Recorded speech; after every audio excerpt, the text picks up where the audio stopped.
I will be the first to say that the Belizean people had every right to find the OA statement objectionable. Those statements, however, wrongly reported elemental facts about the incident, and the English version even misquoted His Excellency the Secretary General, Mr. Insulza's statement.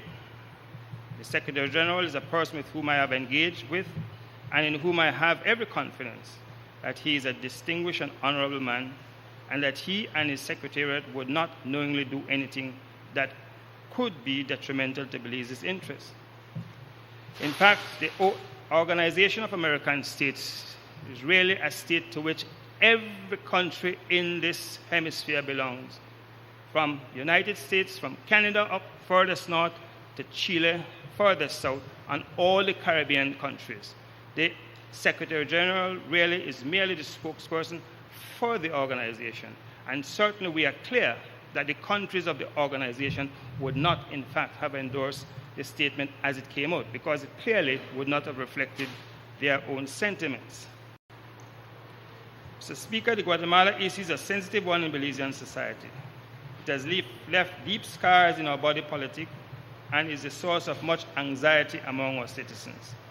Successive leaderships in this country have recognized that only united as one people can we overcome this most direct existential threat to our being as a nation, independent and sovereign.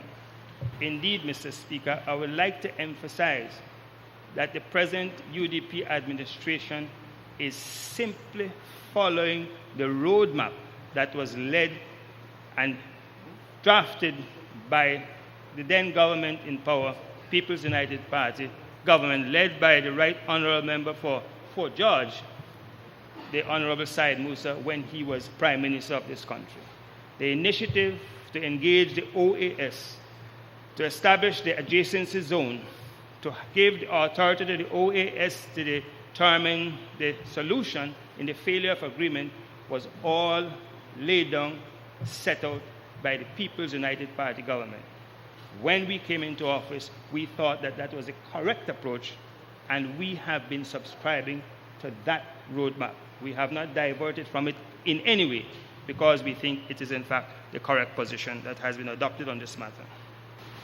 Mr. Speaker, elements among us might be tempted to make a name for themselves by beating their chests and using this issue as a political football to instill uncertainty and fear among our citizenry. I appeal to those members and to members of this honorable House and to the citizens of this country to commit themselves to stay in the course of addressing our international problems through diplomacy and political discourse by all peaceful means, and for us as a nation to stay united. By virtue of geography and history, Mr. Speaker, Belize has been placed in Central America next door to Guatemala. Neither Belize nor Guatemala will in fact be able to change our position in this earth.